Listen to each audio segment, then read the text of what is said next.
Jack is on his way to Margaret's house party. He is phoning her for directions. First, you will have some time to look at questions 1 to 5.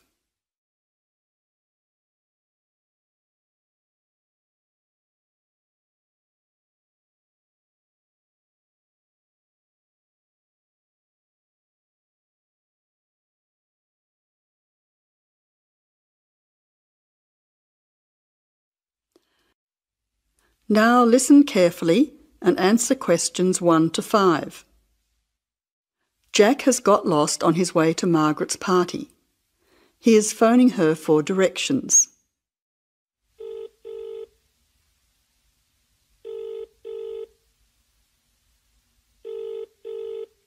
Hello, is that Margaret? Yes, who's speaking? Margaret, it's Jack. I think I'm lost. I can't see a signpost and... Jack, so where are you now? Well, I'm a bit confused about the directions, but I'm at a T-junction. What can you see around you? I can see a pub on the corner. Can you see the name of the pub? Wait a minute, let me see. It's hard to see in the dark. Yes, I can read it now. It's called the Lion's Head. Oh, the Lion's Head. Okay, well then you're not too far away. Go straight ahead through the traffic lights to the next T-junction. Sorry, I didn't hear you. What did you say? I said just go through to the next T-junction. Okay. Now what? Well, there's a park in front of you and a large 2-storey building on the corner. Yes, I can see them. Okay, so now turn left. Hang on, you're coming up the street, so you'll have to turn right. Okay, got it. What's the name of your street? It's Wesley Street, Wesley, number 70. We're the 5th house on the left. You should see a red letterbox and some bushes in front of the house. Okay, 5th house, number 70. I should be there soon. Am I late for the party? It sounds like things are happening there. No, it's only just started.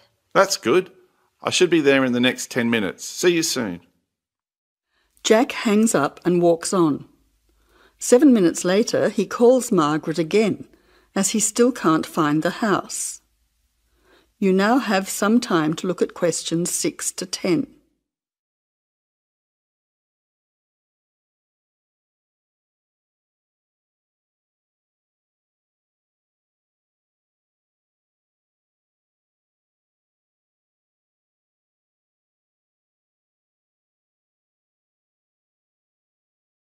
As you listen, answer questions 6 to 10.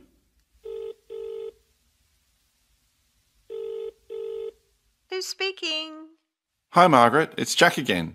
Sorry to bother you. Listen, would you mind doing me a favour? Of course, what? Could you tell Mike I have got his camera? I've tried to send him a text message, but it's not going through. Oh, he's not here yet. Oh dear, he said he'd be there early. He might be lost too. Okay, I'll call him. What's his number? 0482 563379. Oh, so that's 0485. No, 0482 563379. Okay, I'll call him right away. But where are you now? Well, I'm in your street, but I still can't find your house. I can't see the numbers very clearly, or a red letterbox. It's pretty dark. I thought you said it was easy to find. Oh, okay, wait there. I'll come outside and get you. All right then, and don't worry about calling Mike. I'll try to call him now. Hang on, there's someone coming down the street. It looks like Mike. Oh, and I can see the letterbox now. It was hidden behind a bush. See you soon.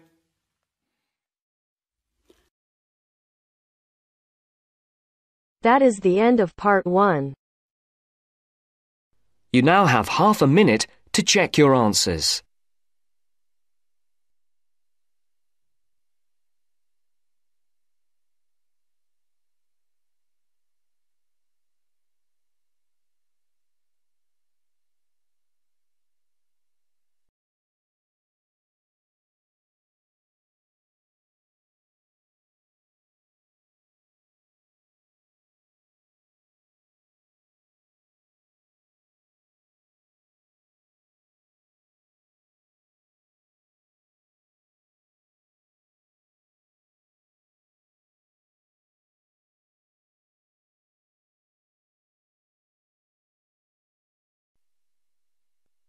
Now turns to Part 2.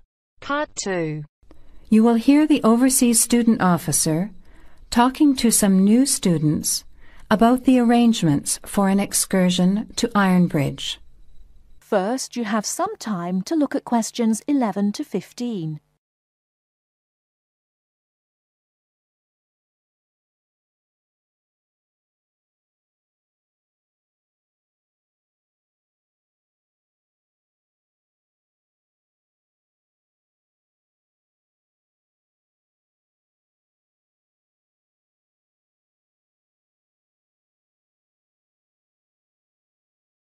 Now, listen carefully and answer questions 11 to 15.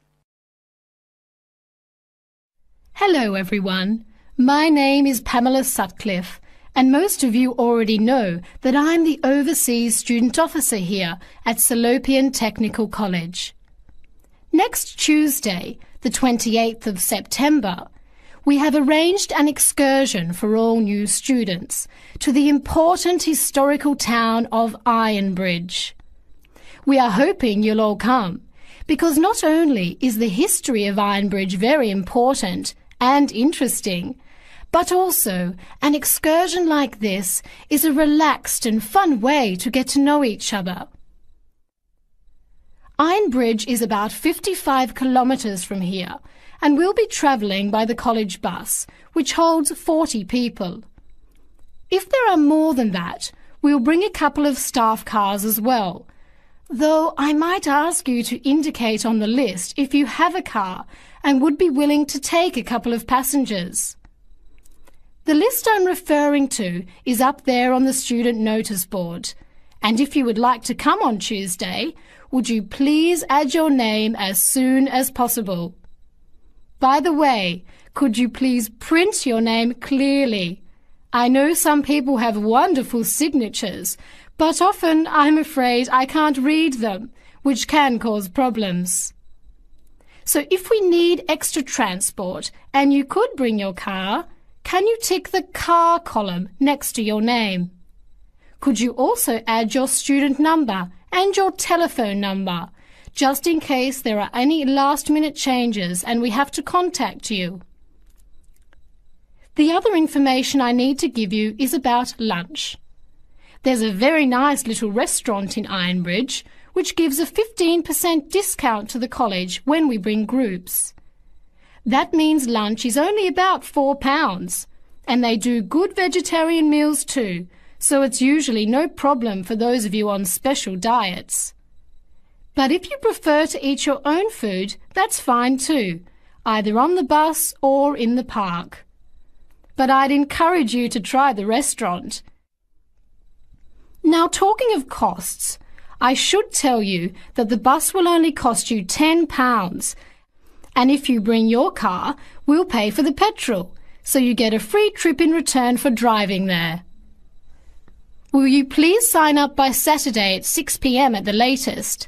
The list is closed after that. We will depart at 9:30 a.m. sharp on Tuesday morning, so please make sure that you arrive at least 15 minutes before so that you can find a seat and get settled on the bus. Before you hear the rest of the talk, you have some time to look at questions 16 to 20.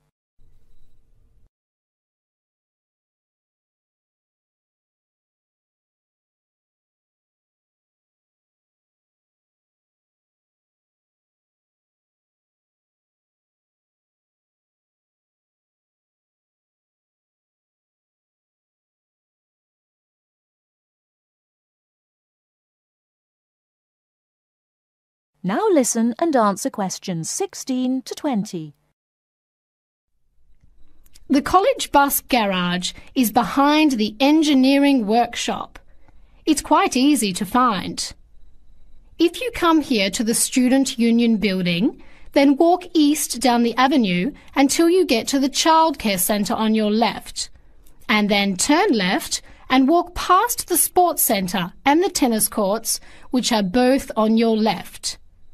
Cross over Central Square, and opposite you is the engineering workshop. Walk around the back and you'll see the bus.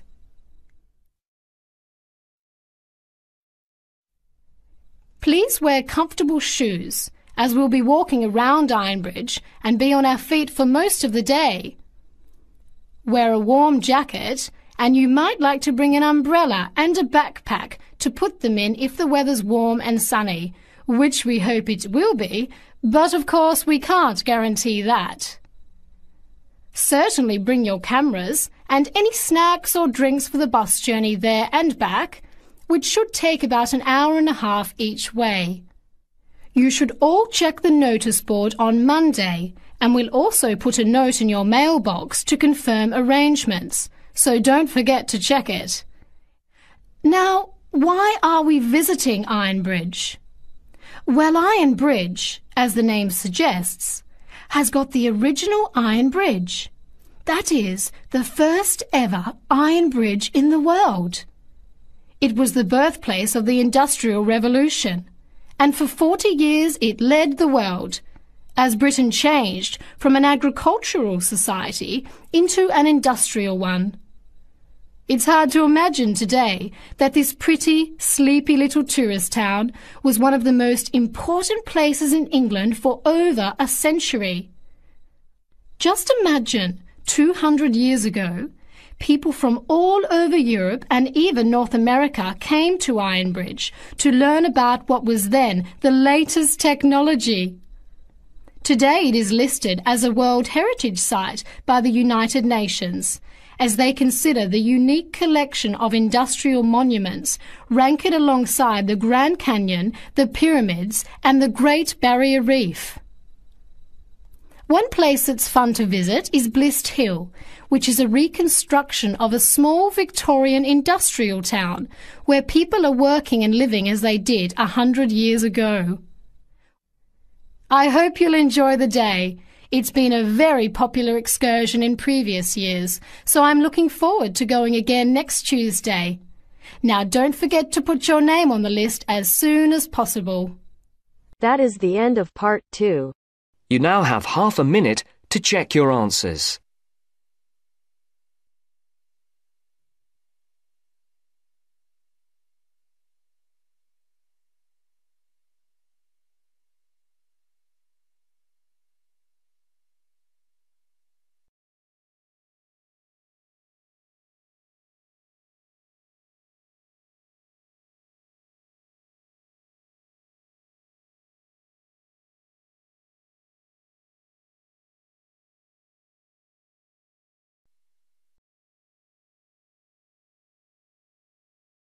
Hear a conversation between a research student, Jeremy, and his supervisor.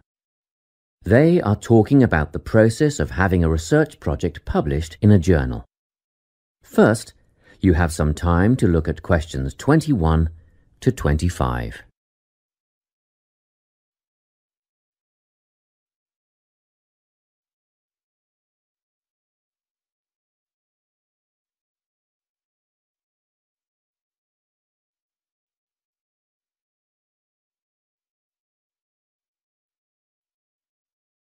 Listen carefully and answer questions 21 to 25.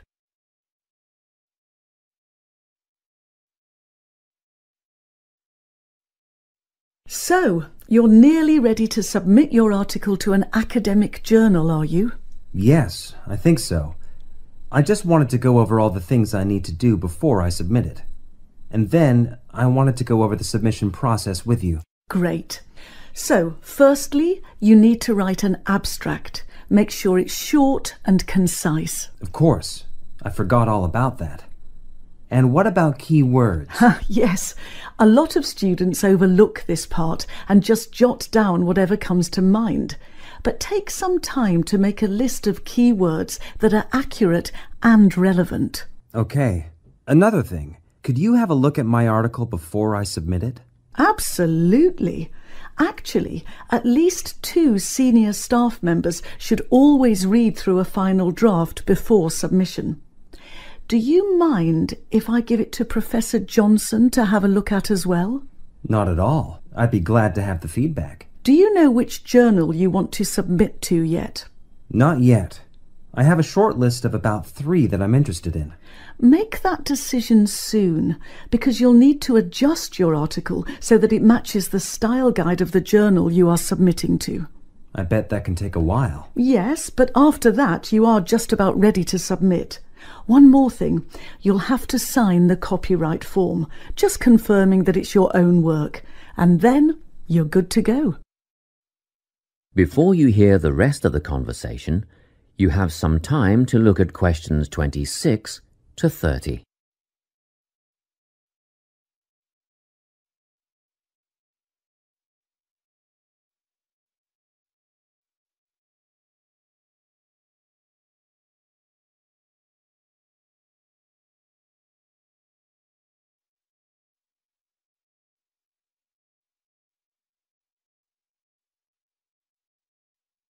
Now listen and answer questions 26 to 30. Now, the submission process. How does it work exactly? Well, the first thing is to just send it off. You've got to send in the manuscript before anything else can happen. Sure. And then should I call to check if they have received it? No need for that, no. All you have to do is just log on to your email regularly, because you will get a submission confirmation once they have processed the manuscript. And that will have comments on what they thought of it? No comments yet. That email is just to let you know they have received it. The next stage is what is known as peer review. This is when experts in the field review your manuscript and decide whether to accept it. They'll never accept me. I'm only a master's student. Don't worry about that, Jeremy. It's all done through a double-blind method. That means that whoever reads your manuscript has no idea whether you are a grad student or a Nobel Prize laureate. They'll only be judging your work, not you. Well, that's good to hear. And then what, once they've made their decision? Well, there are 4 possible outcomes. You might get an acceptance, but a first-off acceptance is very, very rare. Don't pin your hopes on it. You could also get a rejection, but these don't happen very often either.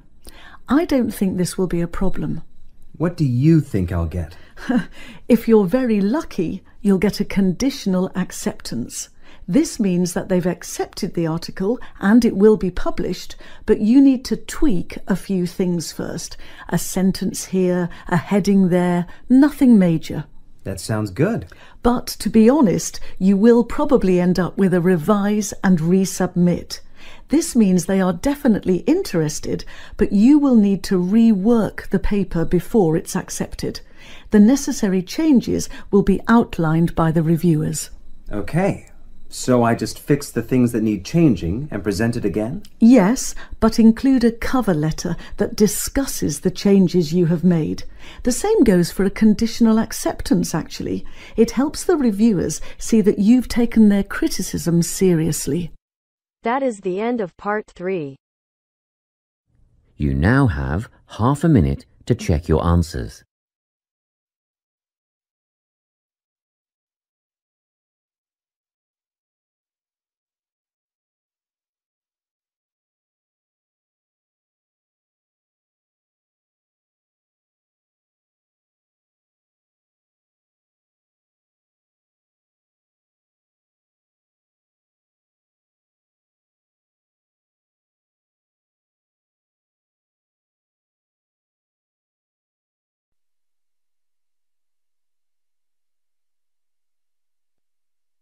Now turns to part 4. Part 4. You will hear a speaker giving a talk about some recent research about unusual life forms. First, you have some time to look at questions 31 to 40.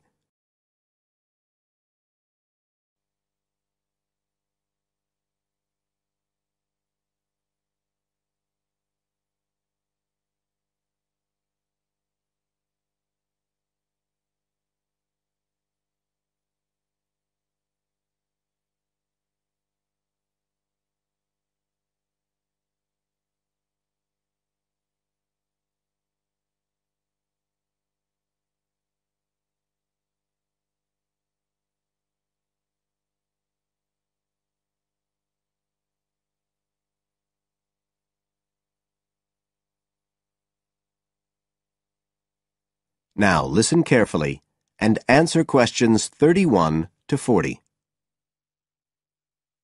Hello, everybody, and welcome to the 6th of our ecology evening classes. Nice to see you all again.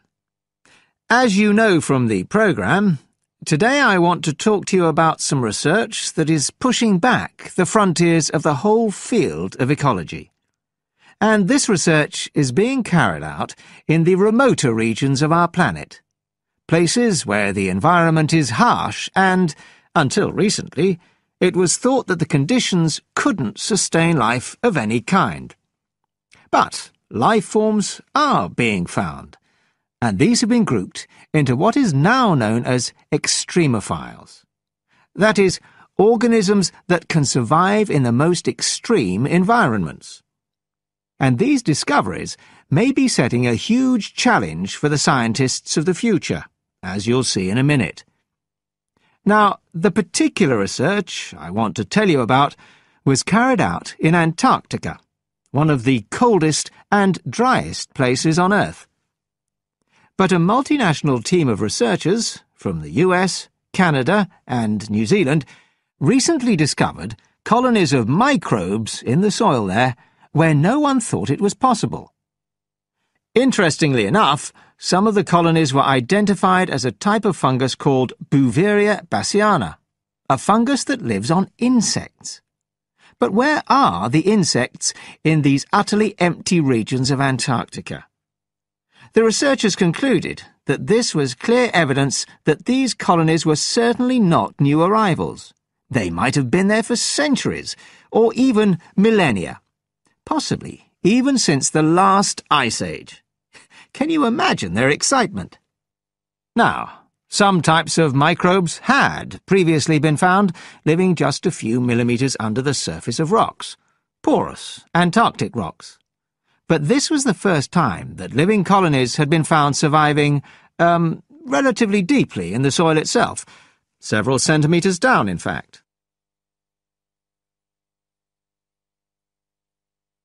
So, the big question is, how can these colonies survive there? Well, we know that the organisms living very near the rock's surface can still be warmed by the sun, so they can survive in their own microclimate. And this keeps them from freezing during the day. But this isn't the case for the colonies that are hidden under the soil.